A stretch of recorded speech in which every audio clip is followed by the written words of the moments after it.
हा ठीक आहे काल जिल्हा नियोजन समिती बैठक झाली त्यात असं ठरलं की शहर डीपीसी आणि ग्रामीण डीपीसीच्या वेगवेगळ्या बैठका घ्यायच्या. जरी निधी एक असला तरी बैठकांच्या माध्यमातून ज्या ज्या मागण्या त्या वेगवेगळ्या विचारात केल्या जाईल. ग्रामीण आमदारांनी याला विरोध केलेला आहे की भविष्यात शहरी आमदारांचा वर्चस्व राहील आणि मग ग्रामीणवर अन्याय होईल. एक लक्षात घ्या की देश बदलतो आहे, प्रदेश बदलतो आहे, मोठ्या प्रमाणात महाराष्ट्रात नागरीकरण होत आहे, शहरीकरण होत आहे. अशा परिस्थितीमध्ये नियोजन मंडळाचा जो निधी असतो, ज्याला डीपीसीचा फंड म्हटलं जातं, तो मुख्यत्वे ज्या योजना आहेत त्या सर्व ग्रामीण भागासाठी असतात, शहरी भागासाठी काही नसतात. शहरी भागाचं नाव काढलं तर महानगरपालिकेकडे बोट दाखवलं जातं, परंतु राज्य सरकारच्या नगरविकास विभागाच्या अनेक योजना ज्या आहेत त्या त्याच्याशी संबंधित असतात. म्हणून काल डीपीसीची बैठक होत असताना मी त्या ठिकाणी माननीय पालकमंत्री महोदयांना त्या ठिकाणी विचारणा केली की शहरासाठी नवीन डीपीसी व्हायला पाहिजे आणि त्यासाठी आपण वेगळी बैठक या ठिकाणी आयोजित करावी. कारण ग्रामीणच्या मुद्दे जेव्हा चर्चेला येतात आमचा 2-2, 3-3 तास वेळ हा ग्रामीणच्या मुद्द्यांवर जातो, शहरांचे मुद्दे या ठिकाणी चर्चेला होत जात नाहीत. त्यामुळे त्यांनी शेवटी सांगताना सांगितलं की जनगणना आता होणार आहे, या ठिकाणी SIR सुरू आहे आणि नवीन जी काही होणार त्यामध्ये निश्चितच शहराची डीपीसी सुद्धा होऊ शकते असं ते म्हटले. आणि त्यानंतर त्यांनी निर्णय दिला की शहरांचे आमदार आणि शहरांचे प्रमुख महानगरपालिकेशी संबंधित यांची एक मिनी डीपीसी ही 27 तारखेला आम्ही घेऊ आणि तसा निर्णय त्यांनी तुम्हाला ते मान्य आहे का म्हणजे की ग्रामीणचे आमदार म्हणतात की मग ग्रामीणवर अन्याय होईल भविष्यात? नाही, याच्यात ग्रामीणवर अन्याय होण्याचं काही कारण नाही आहे, कारण ग्रामीणचा कोणताही निधी आम्ही मागून घेत नाही आहोत आणि त्यांच्याशी आमची कोणत्याही प्रकारची तक्रारही नाही आहे. शहराचे जे प्रश्न आहेत ते चर्चेला यावेत आणि त्याला न्याय मिळावा. शेवटी नागपूर शहर हे राज्याची उपराजधानी आहे आणि त्या राज्याचे मुख्यमंत्री सुद्धा नागपूरचे आहे.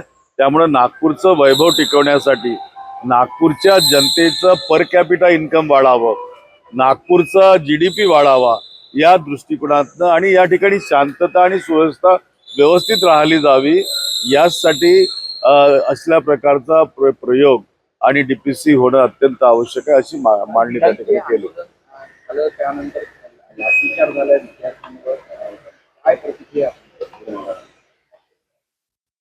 आपला देश युवांचा देश आहे असं घसा कोरडा करून सांगण्यात येतं की युवकांची लोकसंख्या ही देशामध्ये सगळ्यात मोठी आहे आणि जेव्हा या देशातला युवक, या देशातला विद्यार्थी हा उद्विग्न होतो, मोर्चा काढतो आणि अशा प्रकारची लाठीचार्ज करून त्यांना त्या ठिकाणी कुचलल्यासारखं करता येणं, ज्या घटना मी बघत होतो, एका मुलीला अशा पद्धतीने मारलं की ती क्रिटिकल आहे. मुलांवर लाठीचार्ज मोठ्या प्रमाणात या ठिकाणी झाला. म्हणजे हा देश आता हुकुमशाहीकडे वाटचाल नाही, हुकुमशहा बनला आहे असं चित्र काल त्या ठिकाणी निर्माण झालं. हा सरासर या देशाच्या लोकशाहीवर घाला घालण्याचा प्रकार आहे आणि संविधानाला न जुमानता या ठिकाणी कृत्य या ठिकाणी घडलं, त्याचा निषेध या देशामध्ये सर्वत्र युवकांमधून, विद्यार्थ्यांमधून व्यक्त केला जात आहे. विद्यार्थ्यांचं आंदोलन संसदेकडे येणार हे पंतप्रधानांना माहित होतं. पंतप्रधान काल संसदेत पोहोचले आणि त्या ठिकाणी त्यांनी टिप्पणी विद्यार्थ्यांनी आंदोलन करण्याऐवजी राहुल गांधींच्या वयावरून केले, 56 वर्षाचा तरुण. माननीय पंतप्रधानांबद्दल काय बोलावं? जेव्हा विकासाबद्दल चर्चा होते तेव्हा नेहरूंच्या बद्दल चर्चा केली जाते, जेव्हा एखाद्या देशातल्या इश्यूंबद्दल चर्चा केली जाते तेव्हा राहुल गांधींवर चर्चा केली जाते. त्यांच्या मुखातनं झोपताना आणि उठताना गांधी परिवाराचं नाव येतं, त्याशिवाय त्यांना झोप सुद्धा लागत नाही. तर काल जे घडलं त्याची कल्पना त्यांना होती, कारण विद्यार्थ्यांचं आंदोलन सातत्यानं त्या ठिकाणी सुरू होतं. अशा परिस्थितीमध्ये त्याची कोणत्याही प्रकारची त्यांनी बाजू न घेता, बाजू म्हणण्याच्या ऐवजी त्याची दखल न घेता त्यांनी त्यांचं वर्तन हे निश्चितपणे या देशाच्या युवकांना त्यांची मनं दुखवणारं होतं. त्याबद्दल काय या ठिकाणी बोलावं?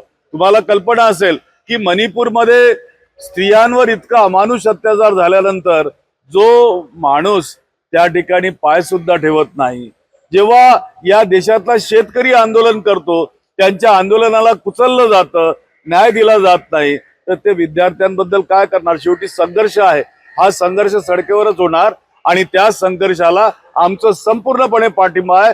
या देशाच्या युवकांच्या पाठीशी उभं राहण्याचं काम काँग्रेस पक्ष या ठिकाणी निश्चितपणे करेल आणि राहुल गांधींच्या नेतृत्वात तो पुढाकार घेतल्याशिवाय राहणार नाही.